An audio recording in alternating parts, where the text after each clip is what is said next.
자, 인사 좀 드리고 시작하겠습니다. 인사드리겠습니다. 안녕하십니까? 자, 많이 기다리시냐고 정말 고생 많으셨고 감사합니다. 먼저 이 현장에서 OMR을 좀 작성하셨었고 거기에 맞게 좀 정답률이 나온 상태에서 제가 말씀을 드려야겠습니다. 그 과정에서 좀 시간이 걸린 부분들 좀 기다려줘서 고맙고요. 바로 1번부터 해설하도록 하겠습니다. 1번. 자, 미출진 이 시기에 해당하는 사실로 옳은 것은 반달독할, 고인돌, 돌돌무덤, 청동기 시대. 4번 선지, 목을 길게 단 미송리시 토기 사용. 정답은 4번. 이 문제를 봤을 때는 뭐야 문제 뭐야 별거 아니네. 1번만 보고서는 확인할 수 없죠. 자, 1번은 저희 거의 다 맞췄습니다. 정답은 4번. 자, 1번은 신석기. 자, 2번은요 구석기. 3번은 몰라요. 3번은 몰라요. 3번은 몰라요. 모르는 상태에서 풀어야 됩니다. 알겠죠? 이걸 막 알려고 하면 안 돼요. 알겠죠? 나 용호동 유적 나 처음 듣는데 근데 청동기는 미송리식이잖아요. 그러니까 이런 거 고민하지 말라고요. 알겠죠? 그래서 1번 같은 문제에 요동 유적 같은 데 시간 여러분들 할애하면 안 됩니다. 이 문제 나왔을 때는 확실히 옳은 걸 정답으로 가는 거잖아요. 그렇게 가야 되겠습니다. 자, 확인해 보니까 구석기 때에 구석기 유적지 중에 대전에 용호동 유적지라는 게 있답니다. 불된 자리가 있답니다. 그런 건데 이건 찾으면 아는 거지 시험장에서는 여러분 절대 떠오르는 거 아닙니다. 알겠죠? 그래서 여러분들 시험장에서 모르는 건 놔둬라. 확실히 맞은 것을 정답으로 가자. 그렇게 해서 정답을 가는 겁니다. 알겠죠? 그렇게 해야 되겠습니다. 왜냐하면 여러분들 전국에 어마어마하게 많은 유적지를 다 어떻게 알아요? 대표적인 유적지는 알 수 있지만 용호동 유적지는 몰라요. 근데 용호동이 부산에도 있지 않아요? 그렇죠? 근데 이게 부산 건지 대전 건지 어떻게 알아? 그렇죠? 그래서 이런 걸로 다 가면 안 돼요. 알겠죠? 자, 그 다음에 이제 2번은 다음은 고구려에 대한 내용이다. 가나 사이에 있었던 사실로 옳지 않은 것은. 자, 정답률이 저희도 나쁘진 않습니다만 근데 모용황이라는 것이 조금 생소했을 겁니다. 모용황. 어쨌든 가는 전진에서부터 불교 수용. 자, 소수리망이 저 4세기 때 나는 수도를 평양으로 옮겼다라고 되어 있습니다. 자, 그래서 백제 수도 한성을 공격해서 계류왕을 죽였다. 이것은요. 자, 5세기 장수왕 때에 당시 남하 정책을 보여주고 있는 거죠. 모용황의 공격을 받았다. 좀 이따 하겠습니다. 이번에 후연을 공격하여 요동을 진출했다. 이건 많이 얘기했죠. 광개토대왕 때 후연 공격, 요동 차지. 그 다음에 숙신. 여러분들 후연 얘기만 할 게 아니라 제가 광개토대왕 할 때는 부여, 숙신, 비려, 그 다음에 후연 이렇게 다 언급하지 않았습니까? 그렇죠? 그래서 여기서 비려가 거란이고 숙신이 여진족이잖아요. 그럼 광개토대왕이 다 몰아낸 거니까 가능한 얘기죠. 광개토대왕으로. 그렇죠? 그렇게 해야 되겠고 4번에 신라를 도와 낙동강 여기서 외병을 대표했다. 이거 다 광개토대왕 되겠네요. 그러니까 2, 3, 4가 광개토대왕을 묶이죠. 그렇죠? 모용왕은 전연의 황제입니다. 전연의 황제. 전연이 당시 4세기 고국 원왕을 치죠. 그래서 혹시 기억납니까? 자, 아버지 미천왕이 시신을 도굴했던 것. 그래서 고궁원왕이 큰 피해를 당한 상황인데 그때 평양으로 잠깐 몸을 피신했는데 거기에 이제 근초고왕이 공격을 받아서 전사하게 된 거잖아요. 그러니까 모용왕이 공격을 받았던 건 전혀 선비족의 침입이었던 4세기 바로 고국 원왕에 대한 얘기죠. 그러면 소수리망 이전에 대한 얘기니까 정답은 1번 되겠습니다. 자, 1번 문제, 2번 문제는 좀 약간 경향을 보이는 문제입니다. 대책을 세워야겠죠. 자, 이건 뭐냐면 여기서의 경향은 2번 문제의 경향은요. 새로운 경향은 아닌데 좀 익숙한 표현이 아니라 약간 생소한 표현을 언급하고 있습니다. 알겠죠? 예를 들어서 한번 해볼게요. 자, 4세기 소수리망 때 불교를 수용하지 않았습니까? 어디로부터? 전진이죠? 누구로부터? 이런 거를 물어보는 게 이제 경향인 거예요. 그렇죠? 순도죠, 순도. 그렇죠? 백제는 침류왕 때 바로 동진의 마라난타로부터 수용됐죠. 다시 말하면 뭐냐면 일상적인 거, 보편적인 그런 선지가 아니라 좀 익숙하지 않은, 지금까지 기출되지 않은 표현을 제시한다. 근데 그 표현은 우리가 배웠던 개념 바깥의 범위가 아니다. 알겠죠? 다 이론서 안에 있는 생소한 기출되지 않은 선지다. 이게 바로 경향이에요. 예, 알겠습니까? 이게 경향이에요. 그래서 이번 경향은요, 이번 같은 문제의 경향은요, 지금 익숙하지 않은, 기출되지 않은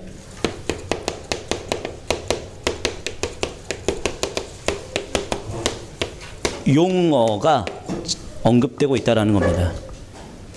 숙시는 예전에 한번 나온 적이 있지만 익숙한, 솔직히 말하면 경향은 아니에요. 알겠죠? 익숙한 기출은 아닙니다. 자, 그리고 얘기했던 모형왕도 마찬가지입니다. 전연의 침략을 받았다는 건 많이 언급되지만 모형왕이 침략했다, 이런 건 잘 언급되지 않죠. 알겠죠? 그렇죠? 자, 하나 가봅시다. 동천왕 때 위의 침략을 받지 않습니까? 그렇죠? 예, 거기까지는 기출이에요. 근데 누구의 침략을 받았습니까? 관구검의 침략을 받았다. 뭐 이런 표현까지 언급된다는 거죠.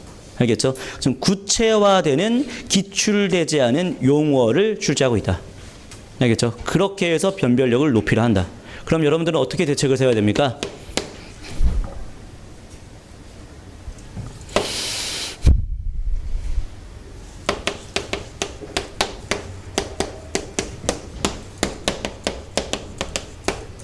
뭐 봐야 됩니까? 그러니까 제가 결론 내리지 않게요. 여러분들이 결론 내보세요. 기출되지 않는 용어가 필기 노트에 많겠습니까? 이론서에 많겠습니까? 이론서에 많겠죠. 이론서는 내용이 다 소개되는 거니까. 제 책에도 모형왕이 들어가 있습니다. 그렇죠? 예, 이렇게 하셔야죠. 그렇죠? 필기 노트에 있는 것들은 반드시 암기해야 될 것들, 제 필기 노트도 있죠. 반드시 암기해야 될 것들을 기억하는 것이고, 그걸 바탕으로 이론서를 꼭 확인하는 학습이 필요하다는 것을 말씀드릴 수 있겠습니다. 제 이론서에 숙심, 비려 이거 다 들어가 있어요. 모형왕 다 들어가 있어요. 근데 그게 들어가 있는 게 중요한 게 아니에요. 그것을 여러분들이 보는 게 중요한 거죠. 그렇죠? 예, 그렇게 경향과 대책을 세울 수 있겠습니다.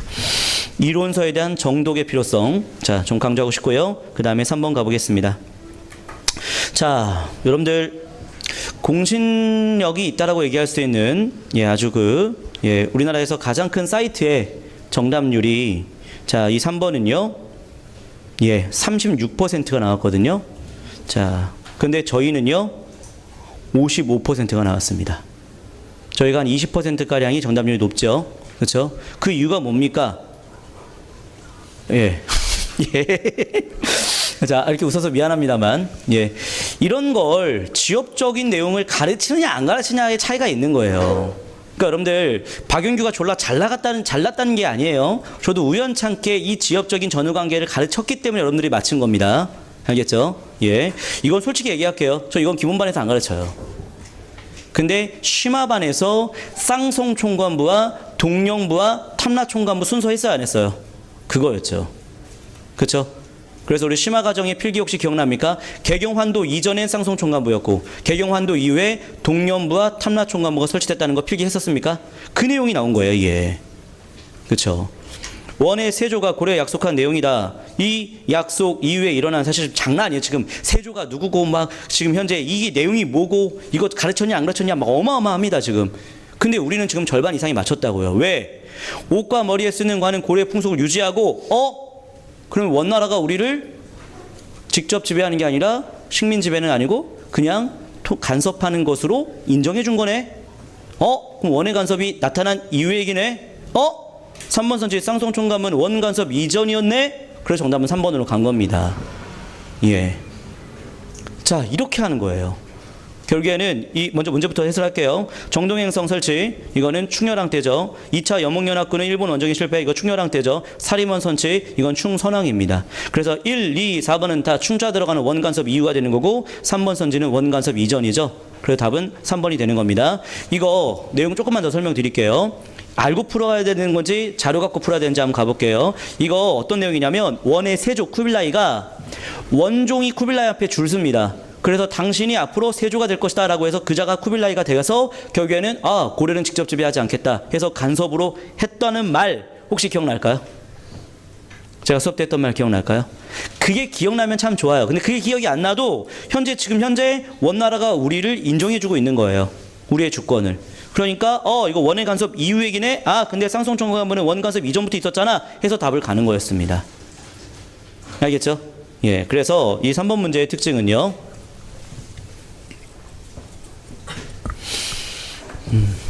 근데 여러분들 지금 제가 경향과 대책으로 다 설명을 할 건데요. 그 이유는 뭐냐면 이거 하반기 시험이죠. 정답 여기 확인할 수 있겠고 하반기 시험이죠. 이 하반기 시험은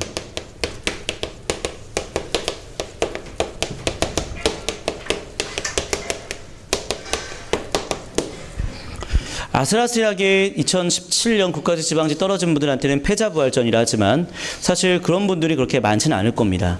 자, 여기에서는 저는 중간 점검 차원의 성격이 더 크다고 봐요.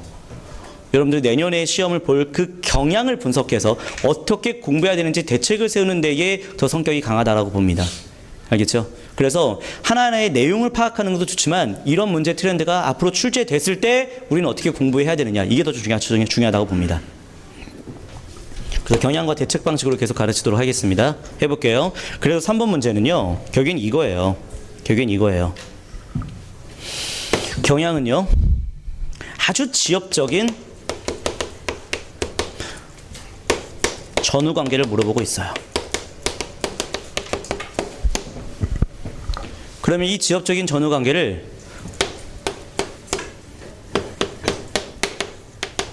학습해야죠. 이게 대책이죠. 그렇죠? 자, 그래서 여러분들 공부를 이제 어떻게 하셔야 되냐면 퉁치면 안 돼요. 원나라가 우리나라를 지배했던 영토를 상실했던 지역 탐라총관부, 동령부, 상송총관부 그냥 퉁쳐버리잖아요. 그렇게 공부하시면 틀리는 거예요. 이제는 내용이 파편화된 내용들을 전후관계를 정확하게 확인해야지만 맞출 수 있는 겁니다. 맞습니까? 이런 형태의 트렌드.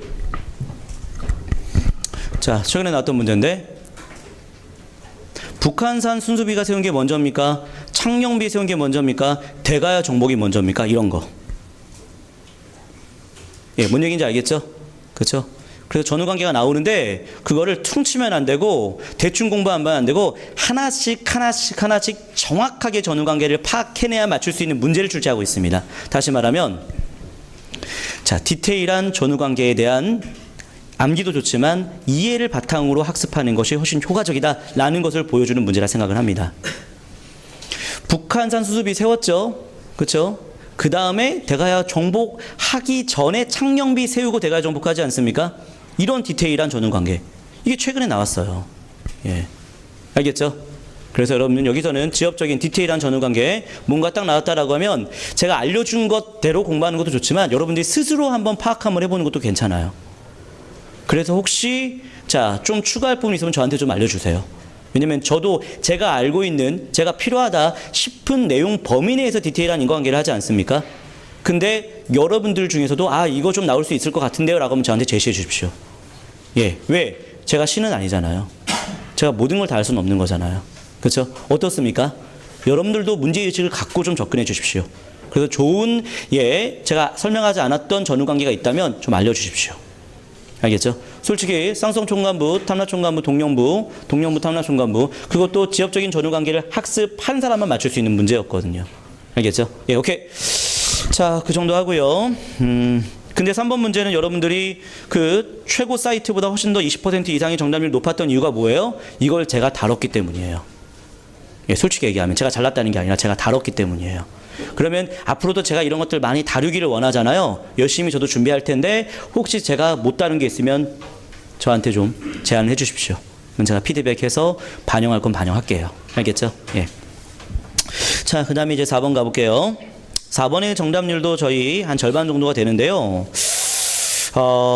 이거는요, 솔직히 얘기할게요. 먼저 결론부터 얘기할게요. 이거는요, 그 학습이 어느 정도 다 끝나야지 맞출 수 있습니다. 예, 이거는요, 기본 심화를 통해서 사료 분석까지도 다 돼야지 풀 수 있는 문제입니다. 특히 사회사가 아직 우리가 심화 수업 때 아직 언급이 안 된 부분인데, 사회사에서 정확한 사료를 좀 파악하신 분들만 맞출 수 있는 것이었습니다. 안동고시 성화보예요. 제가 많이 강조하는 건데, 이건 수업을 들으신 분은 아는 거고요. 못 들으신 분은 틀릴 수밖에 없는 내용입니다. 안동고시 성화보로 가져가는 겁니다. 자, 자료에 대한 내용도 나오는데 출처를 기억하시면 됩니다. 안동거치 성화보는요, 우리나라에 현존하는 가장 오래된 족보, 조선 성종 때 족보가 됩니다. 조선 성종 때 족보니까 15세기가 되는 거 맞죠? 그렇죠? 그러면 15세기 때의 특징이니까 아직까지는 남자, 여자의 지위가 대등했던 상황이 되기 때문에 정답은 4번 되겠습니다. 윤회봉사, 외손봉사. 자, 제사를요, 번갈아 가면서 한다는 얘기죠. 그렇죠? 자, 1번에 남자는 대개 결혼해 바로 친가, 본인 집으로 간다는 얘기잖아요. 이거는 이제 그 친형제 이후 17세기 이후가 되는 거고, 자손이 없으면 무라고 해서 양자를 받아들였다. 양자 제도도 17세기 이후가 되는 거고, 아들을 먼저 기록하고 딸을 그 다음에 기록한 것도 17세기 이후가 되기 때문에 1번부터 3번 선지는 다 17세기 이후로 묶여서 답은 4번 되는 건데요. 자, 4번 문제는 틀리신 분들은 아직 괜찮아요. 왜냐하면 아직은 안 다뤘기 때문에 틀린 거고, 이거는 아주 쉬운 문제인데 아직 안 다뤄서 틀렸던 것이기 때문에 너무 걱정하지 마십시오. 알겠죠? 이거는 다 다루면, 안동고시 성화보가 뭔지만 알면 다 맞추는 문제이기 때문에 크게 걱정하지 마십시오. 알겠죠? 예, 그렇게 하고요. 이제 5번 갑니다. 예, 5번은 예, 이것도 저희가 아직 학습이 안 된 분들이 좀 있네요. 아주 기본 중에 기본 문제였습니다. 이 문제는요. 자, 관료전을 지급한 거니까 신문항때가 되죠. 신문항때 여러분들 뭐 구주 오소경, 구소당 10정 다 나오지 않겠습니까? 뭐 신문항 얘기니까 구소당 10정, 정답은 3번 되는 거죠.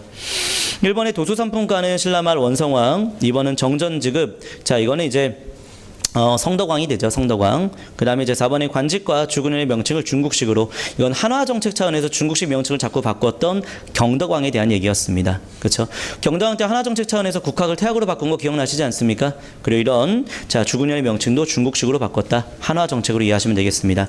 5번 문제는 아주 기본적인 문제였는데요. 이거 틀리신 분들은 기본적인 학습이 아직은 좀 많이 부족해 보이네요. 알겠죠? 기본적인 학습을 좀 하셔야 되고, 이건 사료 분석형 문제도 아니죠. 솔직히 말하면. 자, 이제 6번 가볼게요. 자, 6번 문제도 아주 기본적인 문제죠. 그렇죠? 절대 틀리지 말아야 될, 이거는 소방학생들도 절대 틀리지 말아야 될 문제입니다. 알겠죠? 예, 소방학생도 좀 앉아 있는 것 같은데 굉장히 부끄러울 것 같습니다. 자, 예, 왜 얼굴을 쳐다보질 못합니까? 예, 자, 이거 야 신지읍차 나잖아. 예, 그건 뭡니까? 야, 사만이잖아요. 사만, 신지읍차. 사만이면 5월제, 10월제, 알잖아요. 그렇죠? 그렇죠? 부여는 뭐예요? 제천행사 영고. 그쵸? 고구려는요, 동맹. 그쵸? 그 다음 동해는요, 무천. 그 다음에 사마는요, 5월제, 10월제잖아요. 그쵸? 안개법 기억납니까? 부영고, 고구려 동맹, 동해 무천, 사만, 5월제, 10월제. 이렇게 했었잖아요. 그쵸? 예, 또 전국 최악의 반응인데요. 자, 어쨌든 간에 5월제, 10월제, 사만 되시죠? 그래서 정답은요, 4번 되겠습니다. 1번에 1712법은 부여 고구려가 되겠고요. 2번에 부경이라는 창고는 고구려였죠. 3번에 당군 과마 반어피는 동해의 특산물이 되니까 이 6번 문제는 사실 틀리시면은요, 이거는 좀 안 되는 문제였습니다.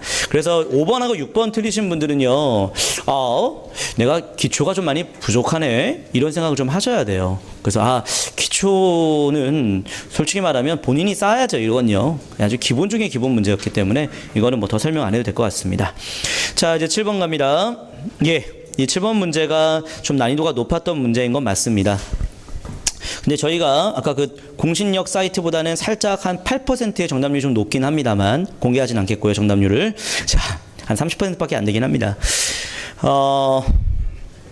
근데 내용이 명확소가 청소년으로 승격됐으면 무신직권기 되시죠.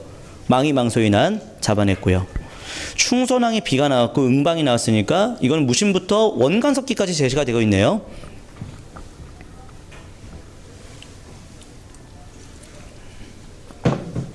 자, 1번에 충선왕 때 이후에도 왕실 종래운이 널리 행해졌다. 좀 생소합니다. 선지. 자, 2번에 향리 이하 예층도 문무반으로 신분 상승할 수 있었다. 여러분 고르실 땐 가능하죠? 향리가. 그쵸? 자, 향리 이하 예층도 가능합니다. 신분 상승. 그러니까 향리 이하면 향리도 포함되는 거 맞죠? 아니에요? 향리 이하면 향리 포함돼요? 안 돼요? 포함되죠? 그렇죠? 예. 자, 3번에 여성의 재혼을 규제하려는 움직임이 나타났다. 이것도 좀 생소하네요. 자, 4번에 향수 부곡이 특수행정구역의 주연으로 승격되기도 했다. 이건 되네요. 그러니까 2번과 4번은 지원할 수 있어요. 그러니까 여러분들 정답률이 그러니까 50%는 나와줘야 되는데 2번과 4번은 확실히 맞잖아요. 그렇죠? 그럼 1번으로 쏠릴 것인가 3번으로 쏠릴 것인가인데요. 이거 좀 어려운 선지가 맞아요. 제가 봐도. 예. 왜냐하면 여러분들 충선왕 때 재상지종 기억날까요? 재상지종을 왜 하라고 했습니까? 결국에는 왕과 혼인할 수 있는 가문을 설정한 건 바로 근친혼. 알겠죠? 근친혼. 여기는 이제 종래혼, 근친혼 같은 맥락이죠. 그렇죠? 동성혼, 근친혼, 종래혼. 그렇죠? 친척끼리 결혼하지 말란 얘기입니다. 그거 하지 말고 결국에는 왕과 혼인할 수 있는 가문을 설정해서 그들과 혼인하는 얘기잖아요.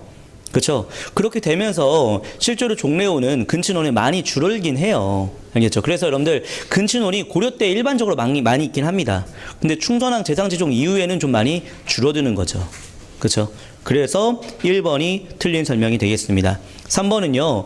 이건 혹시 성리학을 좀 기억하면 좋지 않을까요? 원간석기 때부터 성리학이 들어왔잖아요. 근데 여러분 알겠지만 성리학은 남자 여자 차별을 인정하는 거잖아요. 그렇죠? 그러면 여성들의 재가가 점차 규제되는 모습이 좀 나타나지 않겠습니까? 그렇죠? 성리학으로 인해서 그런 모습이라고 볼 수 있습니다. 근데 잠깐만 이건요. 자, 솔직히 얘기할게요. 1번과 3번 선지는 저 언급하지 않았습니다. 재상지종은 언급했어요. 그렇죠? 재상지종은 언급했지만 그 이후의 상황까지는 언급하지 않았습니다. 솔직히 얘기할게요. 예, 제가 뭐 여러분한테 사기쳐서 좋을 거 없잖아요. 그렇죠? 예, 솔직히 얘기할게요. 저는 재상지종까지는 언급했어요. 이건 충선왕 때의 권문세족들을 좀 회유할 목적이었다까지 말씀드렸습니다. 자, 동성은 근친혼 막기 위해서 했다라고 얘기했었습니다. 거기까지는 얘기했었어요. 자, 그리고 여성의 재가 점점 줄어드는 움직임, 이것도 솔직히 언급한 적이 없었던 것 같아요. 예, 그런데요, 이런 문제가 나왔을 때는요, 표현에 주목을 해주세요. 표현. 종래혼이 널리 행해졌다. 여성의 재혼을 규제하려는 움직임이 나타났다. 자, 해봅시다. 한국 사회에서는 이런 표현이 굉장히 중요하죠. 그렇죠? 여러분들 재상지종을 내렸는데 그 뒤에도 계속해서 널리 시행됐다. 이건 오버죠. 규제를 했으면 좀 줄어들어야죠. 그런데 여성의 재가 규제되려는 움직임이 나타났다. 조금이라도 보이면 가능한 얘기인 거잖아요. 그렇죠? 그래서 여러분들 여기서는 조금 어려운데 문제 풀 때 지금 표현을 조금 주목을 하셔야 돼요. 이게 널리 시행된 걸까? 움직임이 있는 걸까? 움직임 있는 것은 조금이라도 있으면 가능한 얘기잖아요. 근데 널리 시행되면 보편화되어야 되거든. 근데 보편화되는 얘기는 가능하지 않죠. 재상지종을 내렸는데 보편화되겠습니까?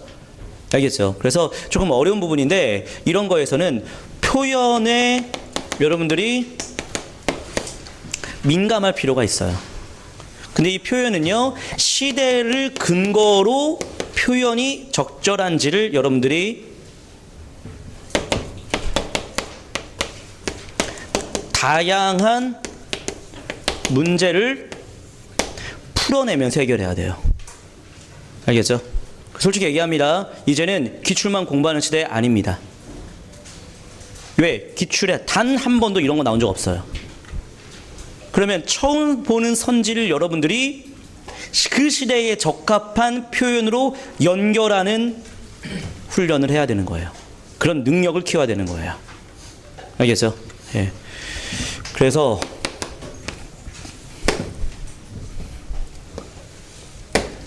그러면 저는 뭐 해야 되겠습니까?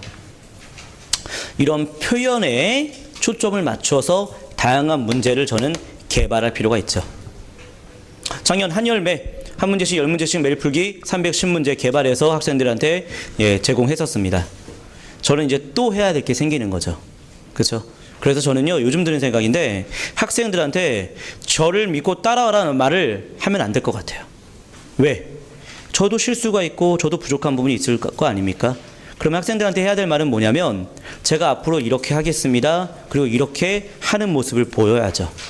그러면서 학생들이 믿고 따라올 수 있게끔 하게끔 하는 게 필요하지 그냥 믿으라 라고만 얘기하면 안 된다고 생각을 합니다.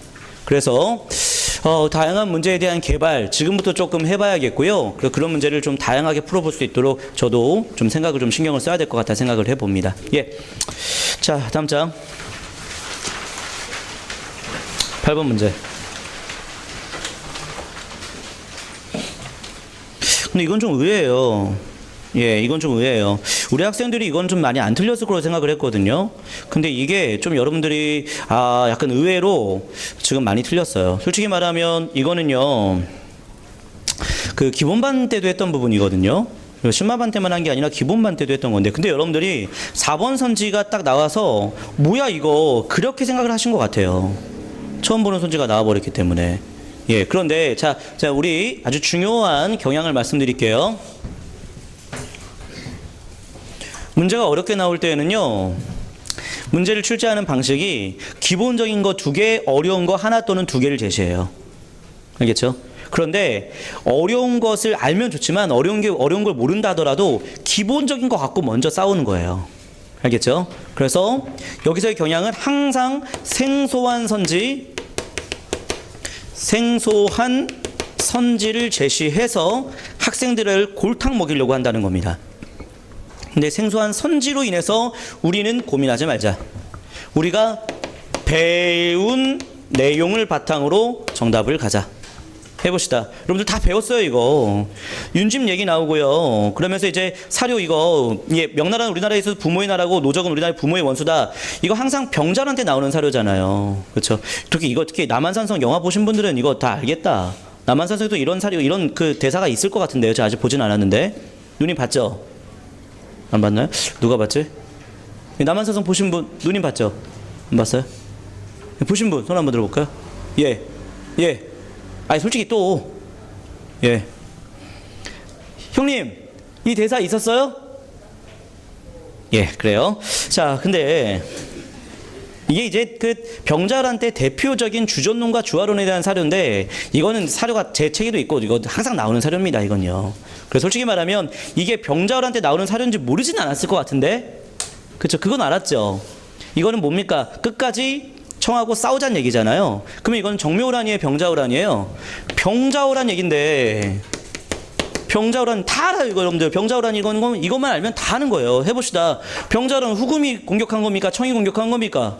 청이 공격한 거고, 병자호란으로 인해서 우리가 사대를 맺은 겁니까? 형제관계를 맺은 겁니까? 사대관계를 맺은, 군신관계를 맺은 거죠. 왜 갑자기 형제관계가 나옵니까? 형제관계를 맺은 건 뭡니까? 정묘약조. 정묘란이 왜 형제관계를 맺은 게 정묘약조. 이건 제 필기에도 다 있습니다. 그러니까 잠깐만, 제가 조금 목소리가 좀 커졌는데, 근데 이건 뭐냐면, 제가 왜 컸냐면 아주 기본 중에 기본 개념이었는데 많이 틀렸기 때문에 제가 조금 많이 안타까워서 그래요. 정묘약조 때 형제지명을 맺었고, 병자란 때 결국에는 청과 사대를 맺어서 군신관계를 맺었다. 그렇죠? 이거는 제 기본반 필기에서부터 다 있는 거예요. 기본반 필기, 심화반 필기 다 있는 겁니다. 아주 기본 중에 기본이었죠. 근데 이걸 어마어마하게 많이 틀려가지고 조금 여러분들 의외입니다. 자, 1번에 소윤세자가 청나라에서 서양 문물을 관심을 가지고 전문 관련 서적을 가지고 왔다.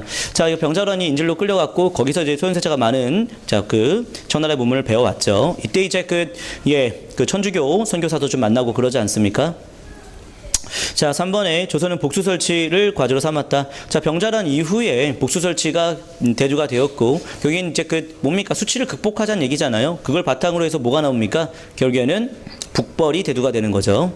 자, 4번에 숭정처사, 대명거사.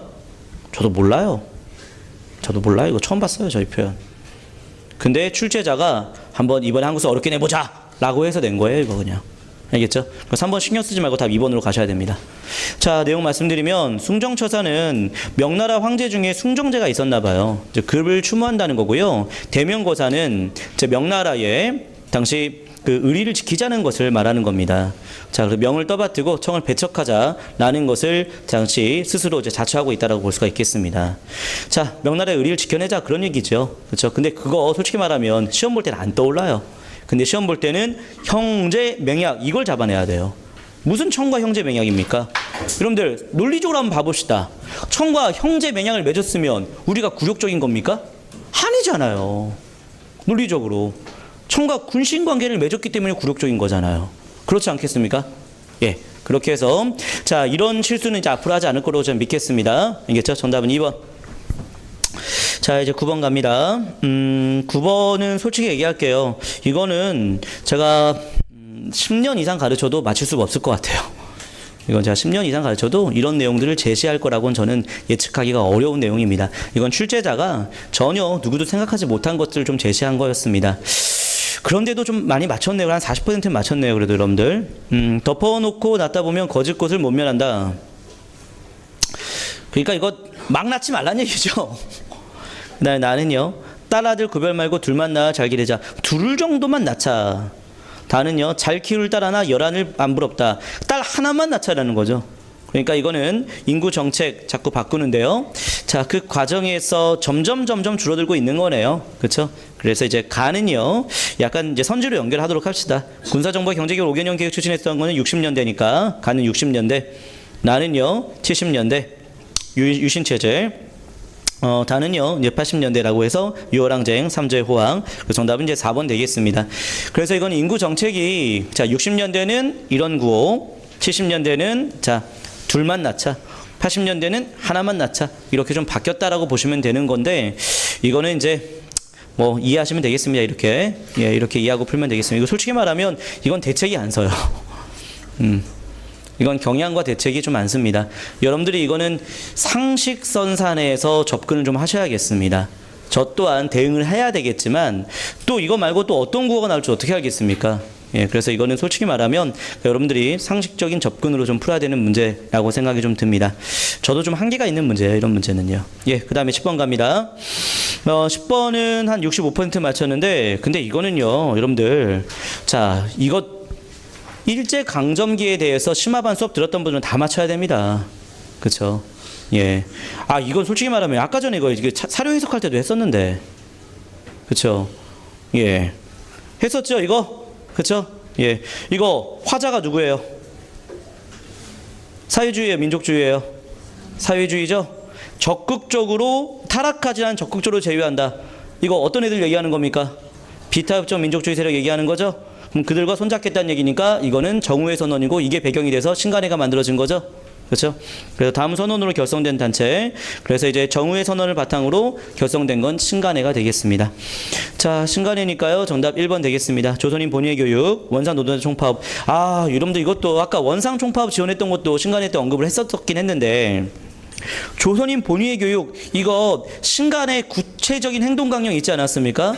그래서 노동자, 농민뿐만 아니라 여성이라던가 또 학생들을 위한 활동도 전개했다라는 것, 우리 아까 전에 사료로 봤잖아요. 촘촘하게. 그 내용이 나와버린 거잖아요. 그렇죠? 정답 1번. 이번에 민중의 직접 폭력혁명으로 강도 1번. 이거 혹시 박윤규의 힙합 한국사라고 아십니까? 그렇죠?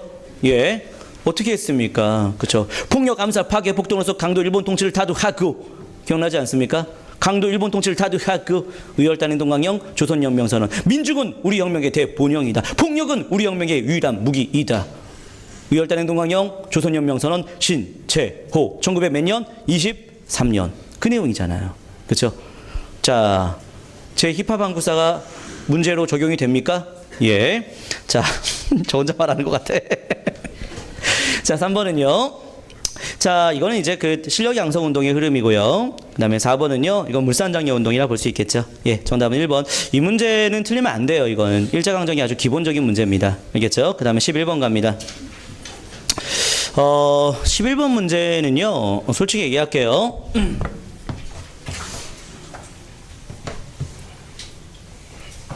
먼저 경향과 대책.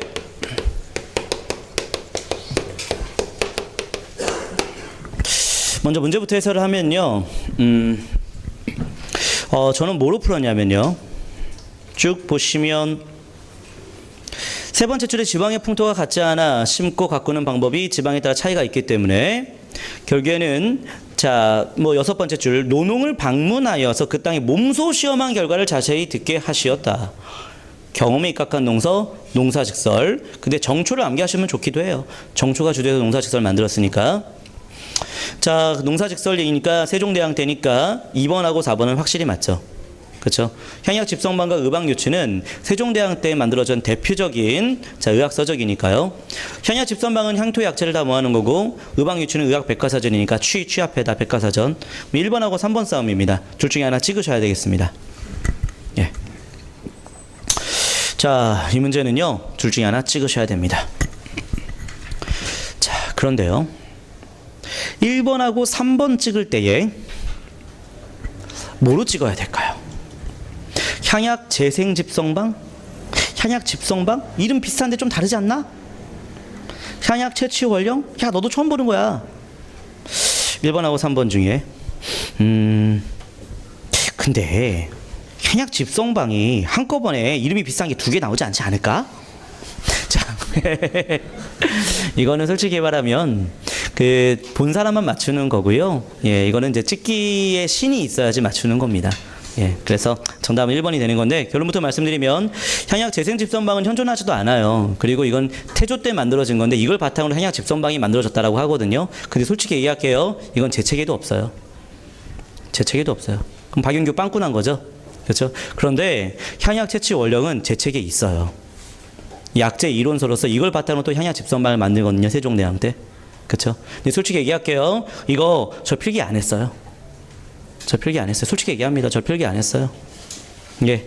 그런데요, 이거 두 군데 있어요. 제 책에도 한 번 있고요. 또 하나, 제가 국가직 시험대비 특강에 서적사 특강이라고 있거든요. 거기에서 또 했었어요. 솔직히 얘기할게요. 자, 저는요, 완벽하지 않아요.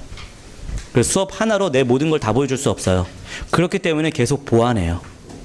계속 보완하고 계속 추가하고. 근데 그런 과정에서 걸려요.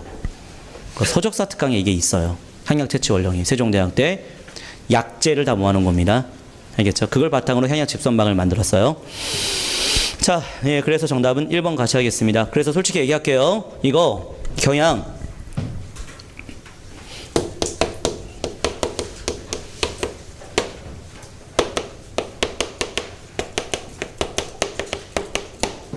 대표성을 띠는 기출되었던 문화유산이 아니라 처음 본 지역적인 한 번도 출제되지 않은 문화유산 제시합니다. 대책. 이론서의 필기노트예요. 전 또 이론서라고 봅니다. 그렇죠? 예. 그리고 요즘 형태의 문제가 단어만 암기해서 푸는 문제보다 그 내용을 물어보는 경우도 많이 있으니까 그 내용까지 제시되어 있는 저는 이론서를 봐야 한다고 봅니다. 또 하나,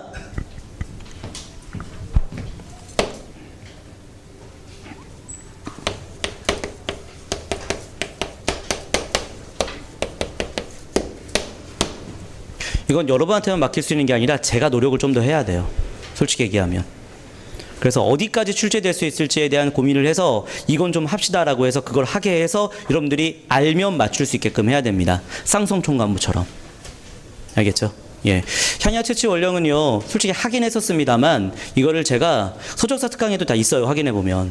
그런데 있지만 제가 좀 더 강조하면서 가르치지는 않았던 것 같거든요.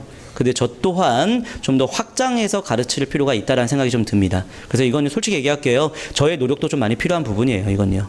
알겠죠? 그래서 제가 끊임없이 노력할게요. 끊임없이 확장할게요. 여기까지는 출제될 수 있다. 이건 조금 해봅시다. 라고 건드리면요. 여러분들은 받아주십시오. 알겠죠? 예. 그리고 솔직히 말하면 이론서에도 있었던 부분이기 때문에 그 이론서를 좀 정독하신 분들이 맞출 수 있었던 문제는 사실입니다. 예. 여러분들 지금 이 하반기 시험 문제가 굉장히 트렌드가 바뀌고 있는 거예요. 이게. 그래서 이제는 기출 중심의 기본적인 학습만 하는 사람은 다 떨어져요. 이 정도의 시험이면 그런 기본적인 기출 문제에 대한 학습만 하신 분들은요. 65, 70 나와요. 예. 확장해야 돼요. 알겠죠? 예. 자, 그 정도 말씀드리고 그 다음에 이제 12번 갑니다. 자, 12번은요. 이건 솔직히 기본반에서 제가 언급하지 않았고요. 제가 심화반에서 좀 발의 구강에 대한 얘기를 좀 했었습니다. 발의 구강. 자, 발의 군항이 있고 발의 구강이 있거든요. 예, 그래서 발의 군항이라는 명칭은 당시 대조영이 발해를 세운 뒤 자, 그 대조영을 발해 군항으로 인정을 했기 때문에 진이 발해라는 이름으로 바뀌었음을 확인할 수 있다라고 볼 수 있습니다. 반면 당과 교류하기 시작하면서 당이 발해를 발해 국으로 인정을 해주죠. 그래서 당과 교류하기 시작했던 문항 때 발해 국왕으로 바뀐 겁니다. 그래서 이건 제 필기에도 발해 국왕과 발해 군항에 대한 표현이 다 표현이 있습니다. 알겠죠? 그래서 문항 때 발해 국왕이 되겠습니다. 기억은 장문희 장군이니까 무왕이 되죠. 그 다음에 리을은 건흥이니까 이거는 마지막 선왕이 되는 거죠. 예, 마지막은 아니고 어쨌든 9세기 선왕. 그래서 우리가 인대가 건강했다 이렇게 암기하지 않았습니까? 인한, 대흥, 건흥, 연호. 그렇죠? 무, 문, 선, 인대가 건강하다. 그렇게 했었죠. 그렇죠? 자, 니은 싸움인데 중경에서 상경으로 옮긴 것은 이건 문항이죠. 문항이죠. 예, 그래서 자, 기억이 제일 먼저가 되겠고 리을이 제일 뒤입니다. 그래서 2, 3번은 지워야 되겠죠. 그리고 이제 1번하고 이제 4번 싸움 해야 됩니다. 1번하고 4번 싸움 해야 되는데 솔직히 얘기할게요. 아주 지엽적인 전후관계입니다. 정말 지엽적인 전후관계입니다.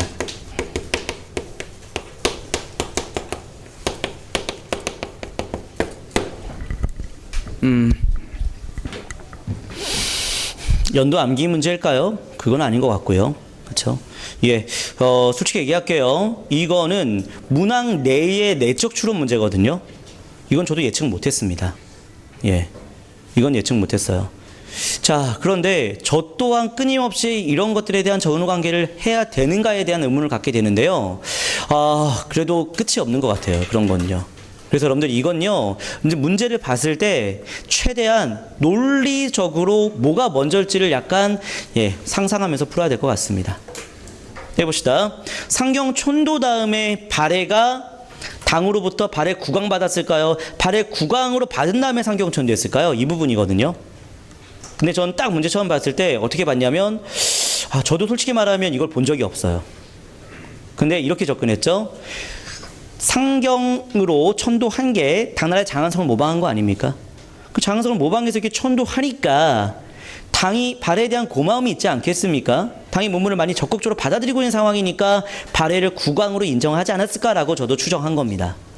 그렇게 추론한 겁니다. 그렇게 추론하고 연도를 확인해 보니까 실제 그게 맞더라고요.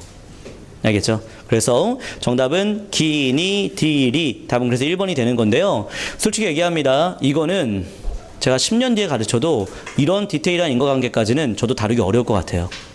그래서 이런 거 나왔을 때는 여러분들이 좀 논리적으로 무엇이 적합한지에 대해서 약간 상상해야 되는 문제입니다. 그래서 이런 문제는 솔직히 말하면 틀리는 문제예요. 틀리라고 낸 문제입니다, 이건요. 그렇죠? 그래서 이번 이 시험에 그 합격선이 80, 85예요. 이 시험의 합격선이. 그래서 이거 90점 맞죠? 그러면 일반적인 시험에 110점짜리예요. 그렇죠? 이거 틀리라고 낸 문제이기 때문에 결국엔 이건 100점이 나올 수 없는 시험이 됩니다. 알겠죠? 예. 그러니까 여러분들이 지금 80점 이상만 맞아도 다 합격선이 되는 시험이에요, 이게. 예. 자, 그 다음에 13번 갑니다. 여기엔 지역적인 전후관계는 여러분들이 자, 어떠한 대책을 세워야 되는 거냐면 이거는 무언가 나왔을 때 이것도 전후관계를 여러분들이 분석하는 것도 필요하지만 이것도 솔직히 얘기하면 박영규의 노력이 필요합니다. 이것도. 예, 박윤규의 노력. 퉁치는 수업이 아니라 좀 더 디테일하게 전후관계를 분석하는 수업을 해야 되는 제 노력이 필요하고요. 또 하나는 여러분들이 문제 풀 때 그래도 논리적으로 접근하는 그러한 방법도 좀 필요하지 않을까요? 왜냐면 제가 아무리 노력해도 제가 못 건드리는 게 나오거든요. 그렇죠? 예. 그래서 솔직히 말하면 이거를 지금 노량진 학원가에 얼마나 적중했는지 모르겠어요. 근데 이번에 100% 적중했다? 사기꾼입니다. 이거 사기꾼이에요. 이건요. 그러니까 강사의 노력으로 한계가 있다는 거예요. 예.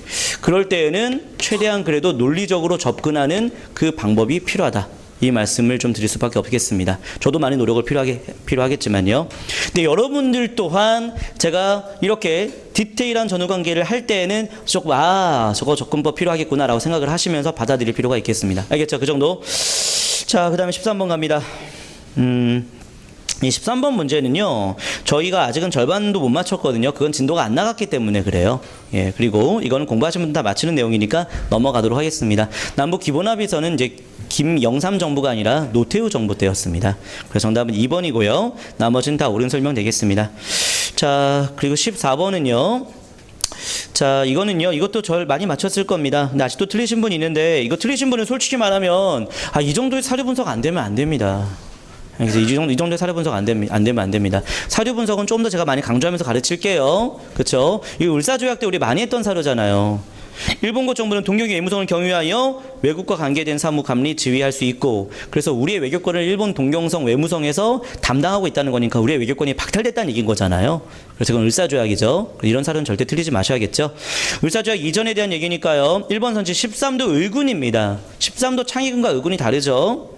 자, 잠깐만, 아니구나. 유생 출신 의병장을 중심으로 13도 연합의병부대, 13도 창의군이구나. 근데 어쨌든 13도 창의군이든 13도 의군이든 다 이건 을사조약 이후죠. 예, 이건 13도 창의군이 되겠습니다. 자, 그래서요. 잠깐만.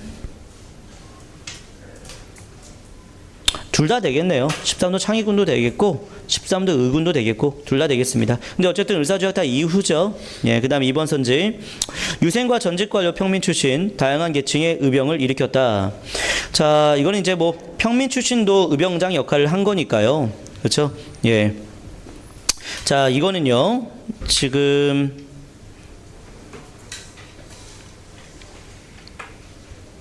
자, 을사조약 이후에 을사의병이든 또는 정미의병이든 뭐 둘 다 되겠습니다.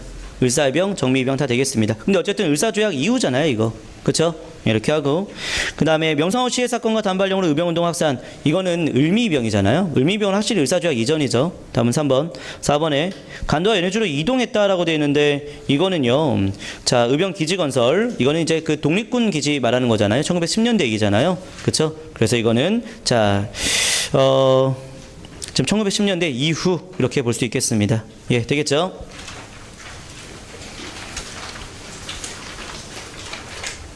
자, 15번 갑니다.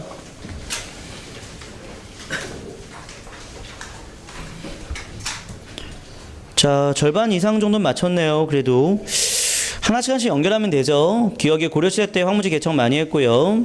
그 다음에 2번 선지. 자, 상업과 수공업에 시전, 뭐 관영, 점포, 소 다 있지요. 3번에 디귿. 수치체제를 정비하면서 양전사업을 했다. 근데 국초부터 했다? 국초부터, 고려가 국초부터 했다라는 것은 솔직히 들어본 적 없죠. 그렇죠? 예, 양전 사업은 조선 초에는 많이 했어요. 조선 초에는. 근데 고려 초에는 자, 그렇게 특별하게 언급될 수 없습니다. 예. 확인하기 어려워요. 자, 그래서 예, 정답은 3번 되겠습니다. 4번에 경종 때에 전시과 시작됐다. 인품에 따라서 전지와 시제 지급한 거 맞죠? 그렇죠? 옳은 설명 되겠습니다.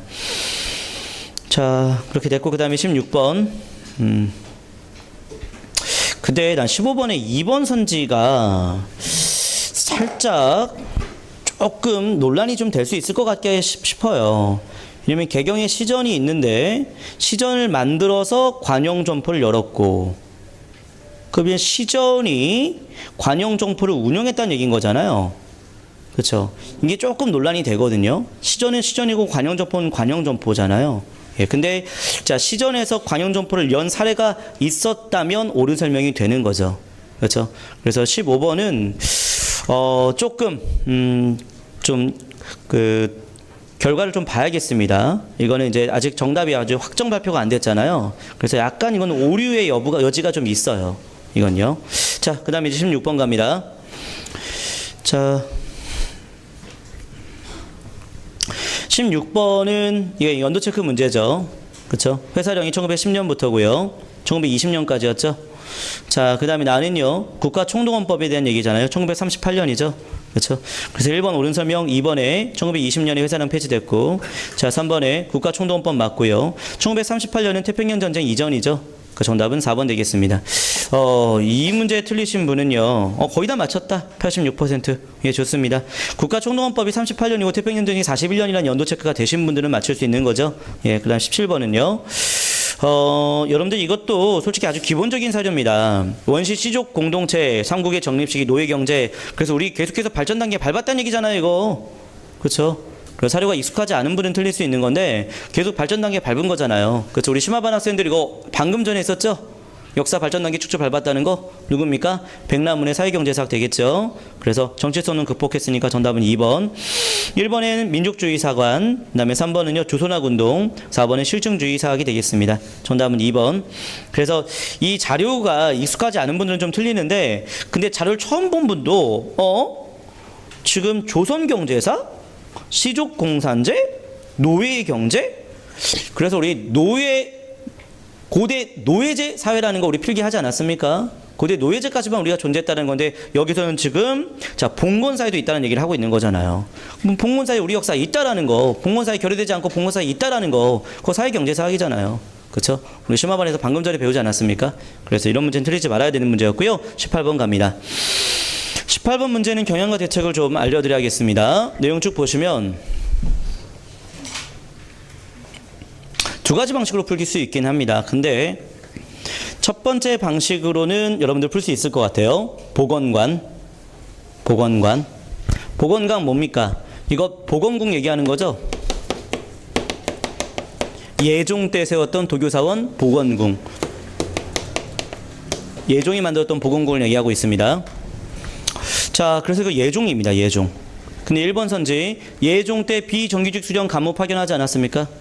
2번 선지, 국학 7제, 이거 예종 때 관학진흥책입니다. 3번 선지, 남경, 예종은 남경에 대한 얘기를 한 적이 없어요. 4번 윤관을 원수로 해서 여진정벌. 숙종 때 여진정벌 했죠. 그 다음에 예종 때 동북구성까지 건설하잖아요. 그렇죠. 여진을 격퇴했기 때문에 동북구성도 가능한 얘기죠. 그렇죠. 예종 때도 여진 격퇴했습니다. 자, 그러니까 정답은 그리고 윤관이 그 동북구성까지 같이 하죠. 그렇죠. 숙종 때까지. 그렇죠. 예, 숙종, 예종 다 나옵니다. 그래서 정답은 3번. 자, 이거 정답은 여러분들 굉장히 저조합니다.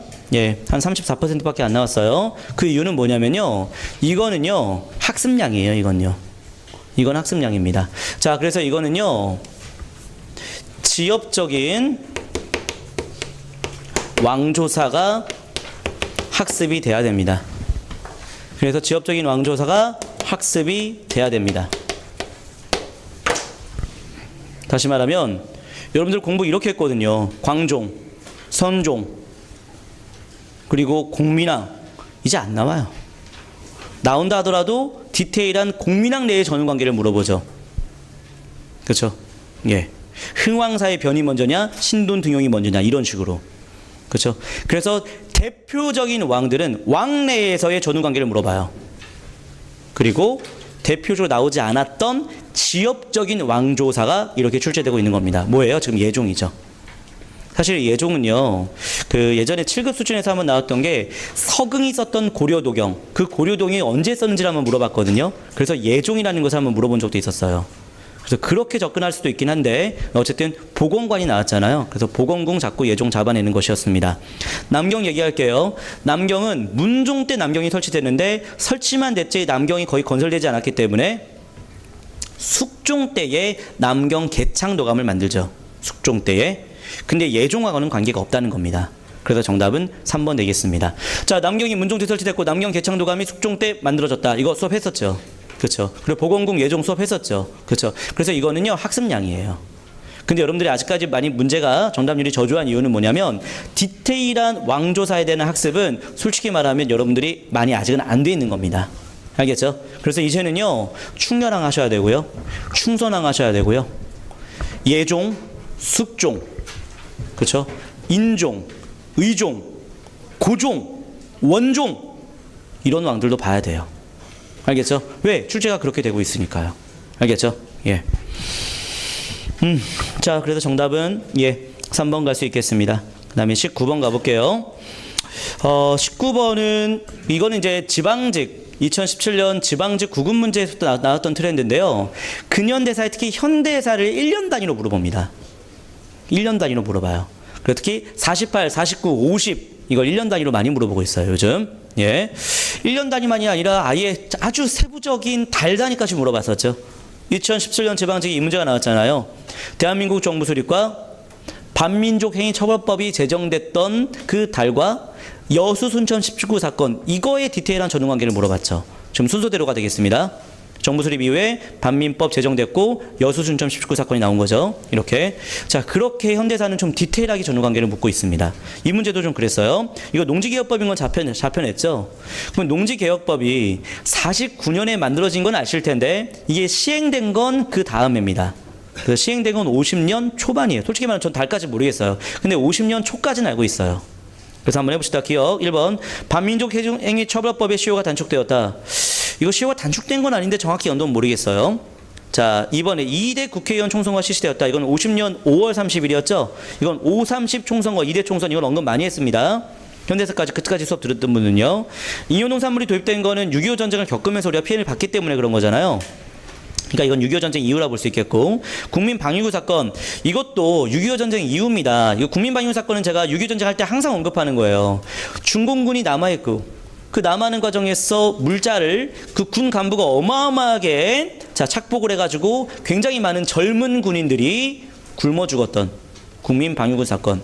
이건 중공군 남하 이후가 되기 때문에 50년 후반이 되겠습니다. 저도 연도 달까지는 모르겠어요. 예. 근데 어쨌든 3, 4는 6.25 전쟁 이후죠.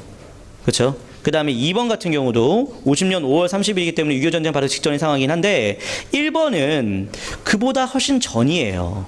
왜냐하면 여러분들 이거는 배웠을 거예요. 반민법이 48년에, 그러니까 그 현대사 공부하신 분들 말하는 거, 아직 공부 안 하신 분들은 괜찮아요. 예, 공부하신 분들은 반민족행위 처벌법이 48년 9월 달에 제정됐다라고 배웠습니다. 그렇죠? 공부하신 분들은요. 그렇죠? 예. 그리고 공소시효가 2년이었는데 그 2년이었던 공소시효가 1년으로 단축되었다.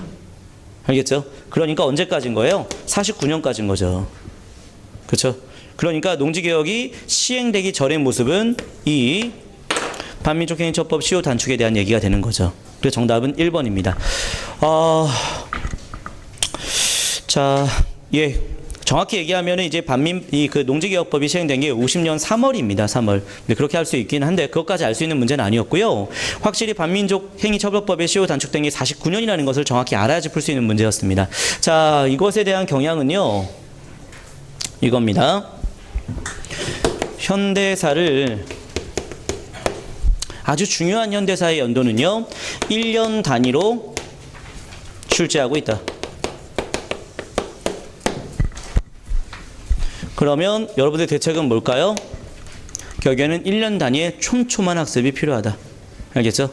그래서 이제 특히 현대사에 대한 대책은 연도를 암기하라는 게 아니라 연도 암기하면 좋긴 하지만 거기에 나오는 구체적인 지역적인 전후관계. 알겠죠? 지역적인 전후관계까지 확인을 하셔야겠다.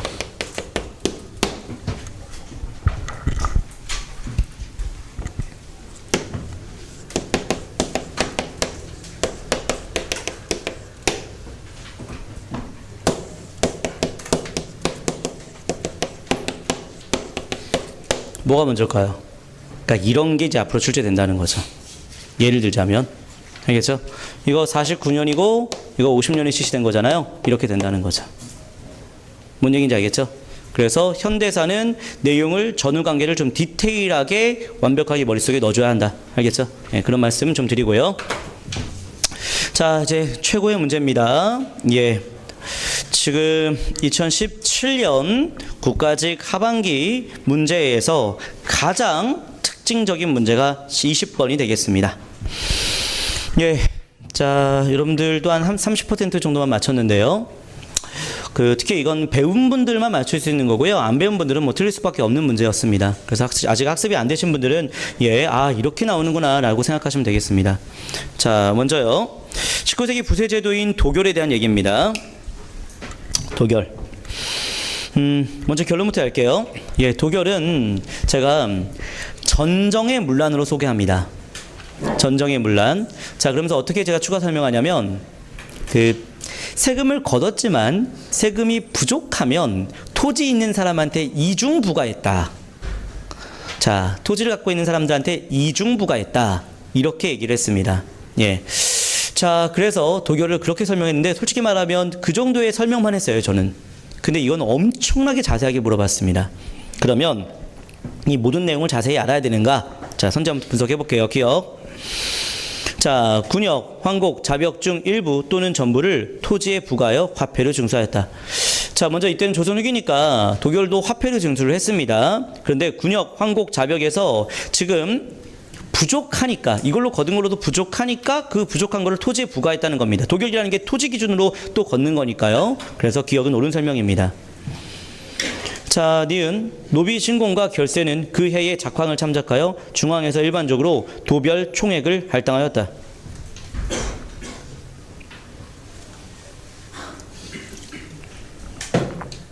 자, 노비 신공도 이렇게 한꺼번에 마을 단위로 걷었습니다. 자, 이른바 총액제, 공동납제 이렇게 얘기를 하거든요. 예, 그런데요. 자, 이거는 도결과도 관계도 없을 뿐더러 또 하나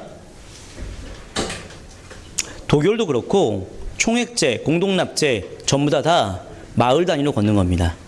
그래서 중앙에서 걷는 게 아니라 마을에서 액수를 할당하는 거예요. 지역에서 할당하는 거예요. 중앙에서 지시 내리는 게 아니라.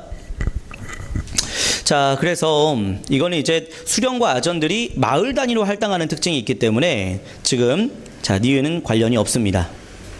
티귿 양전하는 자를 통일했다. 이거 수둥 이척 기억나시죠? 수둥 이척. 전문 율동법이잖아요. 그게 조선 후기 효종 때가 되면 양척 동일법으로 바뀌어요. 그래서 양전하는 자가 통일되는 건 맞습니다. 근데 이게 도결과 무슨 관계가 있어요? 그리고 전세율 1개월당 4만에서 5만인 6만인데 이거 영정법이죠. 영정법이 도결하고 무슨 관계가 있어요? 그러니까 디귿은 지워버려야 돼요. 디귿은 미친 거예요.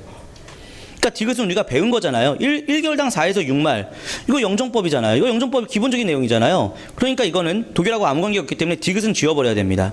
그럼 디귿 지워봐봐요. 1, 2, 3 지워지는 거예요. 그러니까 답은 4번 되는 겁니다. 자, 리을. 제도적으로 신분에 따른 부세 차별이 거의 남아있지 않다.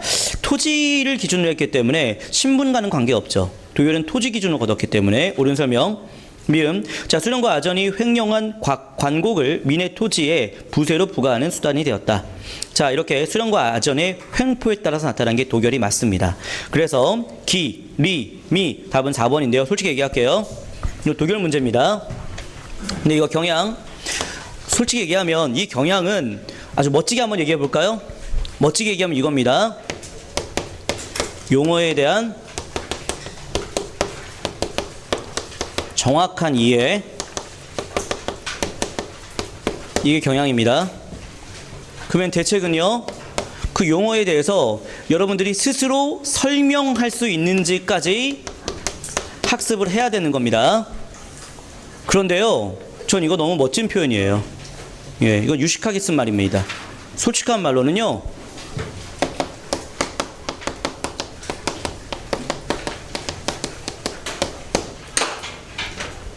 도결, 삼정의 문란 중에 부족분을 토지를 갖고 있는 자들에게 2중, 3중으로 부과하는 걸 도결. 난 그렇게만 설명했습니다. 그리고 이건 경제사회사 용어 특강 때 그렇게만 말씀을 드렸고요. 제 책에도 그 정도만 설명이 되어 있습니다. 이게 영정법과 무슨 관계가 있냐고요. 예, 아무 관계가 없잖아요. 그래서 디귿 하나 지워버리면 답 4번 나오는 거 아닙니까? 그런 문제예요. 그래서 여러분들 출제자가 어렵게 낼수록 의외로 쉬운 데에서 정답이 나와요. 이거 엄청 어려워 보입니다. 도결에 대해서. 근데 이 도결과 영정법이 무슨 관계가 있어요? 아무 관계가 없죠. 그렇죠? 예, 그렇게 해서 다 디귿을 지워버리면 답이 딱 4번으로 떨어지는 거 아닙니까? 그렇죠? 그래서 여러분들 어려운 문제일수록 의외로 우리가 기본적인 배운 내용에서 답이 나온다. 이렇게 생각해도 과언이 아니다라는 말씀 드릴 수 있겠습니다. 결론 내릴게요. 결론. 자, 한마디만 할게요. 잠깐만요. 결론 내릴게요.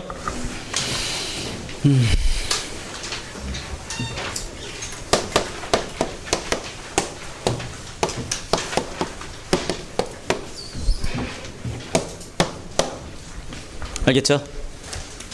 퉁치는 학습하면 안 됩니다. 그냥 이 시대 때는 이럴 것이다 라고 가면 안 돼요. 그 시대의 전후관계, 디테일한 전후관계, 이거 하셔야 됩니다. 그리고 또 하나, 퉁이 아니라 디테일이라는 건데, 왕조사도 그렇습니다. 대표로 나왔던 왕 이제는 안 나옵니다. 나온다 하더라도 너무나 쉽게 나오진 않습니다. 안 나왔던 왕조사가 나오는 거죠. 예종이 그렇잖아요. 예종이 흔합니까? 그래서 여러분들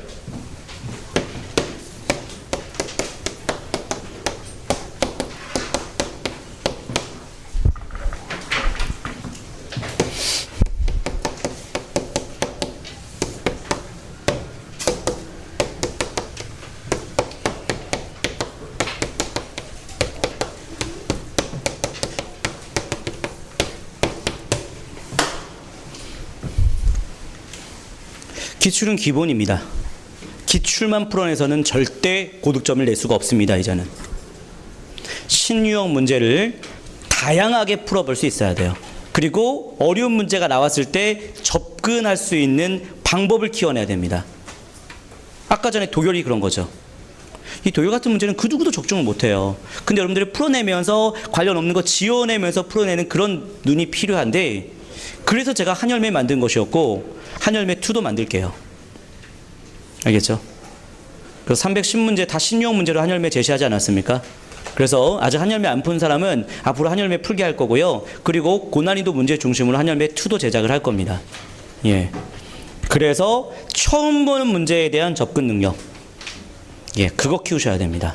그리고 디테일한 학습도 필요하지만요. 알겠죠? 예. 그래서 이제는요, 단순히 암기 수준을 넘어야 돼요. 추론도 할 수 있어야 되고요. 사료 분석은 당연하고요. 그리고 디테일한 전후 관계를 여러분들이 학습해내야지만 고득점이 나옵니다. 문제가 쉽게 나오면 솔직히 그럴 필요가 없어요. 이런 학습이 필요 없어요. 근데 이 정도의 트렌드의 문제가 앞으로 지속된다면 이렇게 학습을 하셔야 되고, 이런 학습은 여러분 혼자 하는 건 아닙니다. 저도 해야 됩니다. 저도 열심히 준비해서 이런 방식으로 가르치도록 노력하도록 하겠습니다. 여기까지 하겠습니다. 수고하셨습니다.